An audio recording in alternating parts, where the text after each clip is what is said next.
Historia de la pedagogía. Educación después del descubrimiento de América. En mayo de 1493, el pontífice Alejandro VI señaló la manera en la cual España y Portugal se iban a repartir los terrenos descubiertos.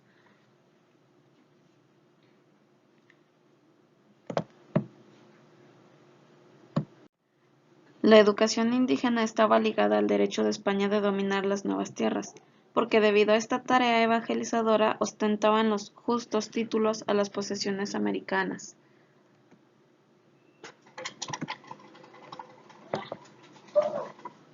La concesión que obligó a España a evangelizar a los naturales del Nuevo Mundo fue conocida como los justos títulos.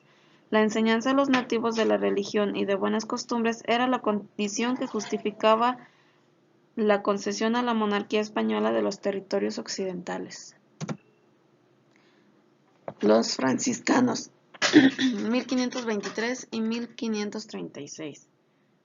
Los franciscanos fueron los primeros frailes en arribar a la Nueva España entre los años 1523 y 1536.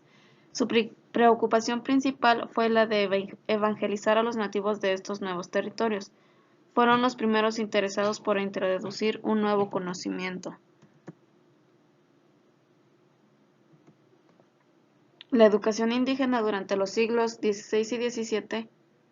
De esta manera, de buena o mala gana, la corona asignó dinero y hombres a la educación de los indígenas durante los 300 años de la época colonial.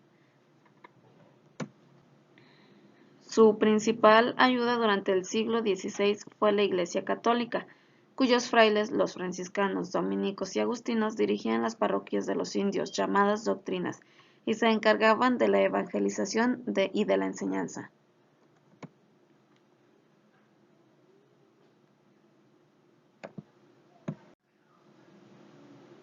Sostenidos por el gobierno español, las órdenes religiosas inventaron métodos novedosos para transmitir los conocimientos religiosos.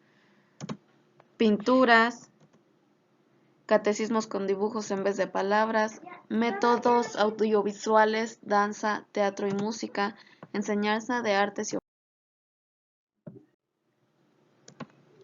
creación de la Real y Pontificia Universidad de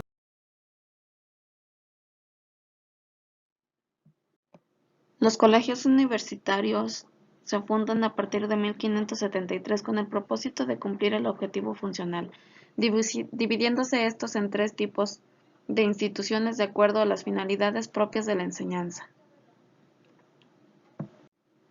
En la época de Gómez Farías se ponen en acción los proyectos constitucionales de 1824 en favor del sistema público de educación. Define su actividad política como el gran promotor de la instrucción popular del México independiente.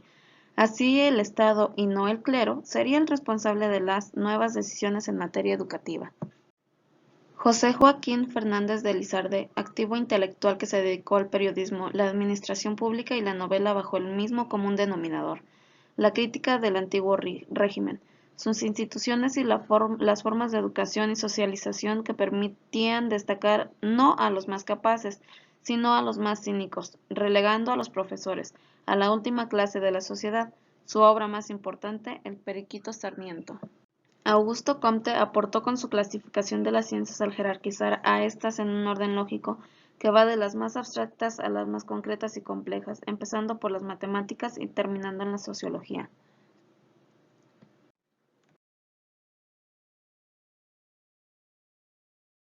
De la época de los conservadores y liberales. En la educación mexicana existen dos corrientes a partir del siglo XX.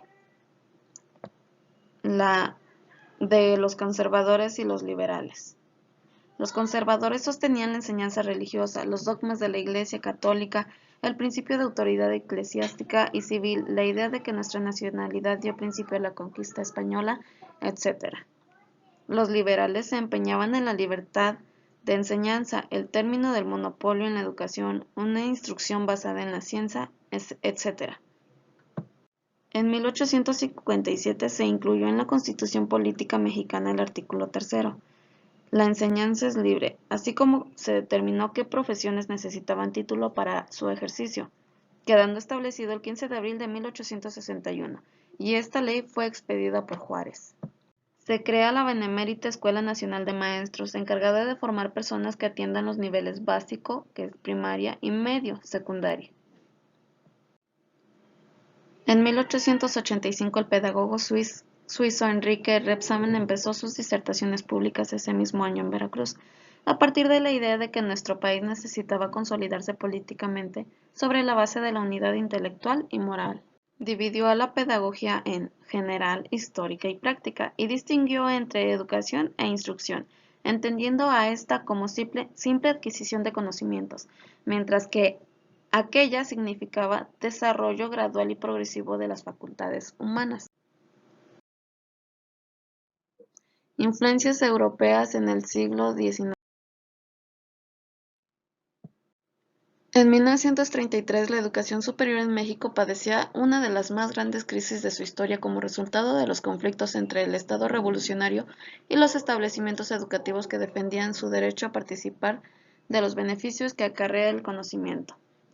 Por otro lado, el Colegio de San Nicolás estableció en 1880 la administración de las profesiones conforme modelos franceses que dividían los estudios preparatorios para médicos, abogados y farmacéuticos.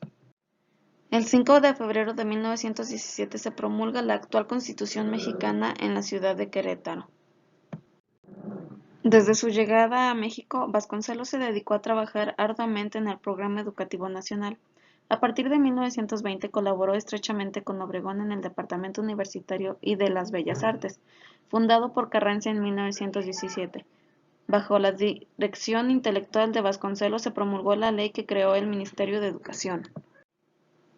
Al término del régimen callista, México contaba con 5 universidades estatales en los centros de mayor desarrollo, y estas eran Universidad de Puebla, fundada en 1917, Universidad Autónoma del Estado de Michoacán, que se fundó en 1917, Universidad Nacional del Suroeste, inaugurada en 1922, la Universidad de Guadalajara, que se fundó en 1925, y el Instituto Científico y Literario de San Luis Potosí, decretado como universidad el 10 de enero de 1923.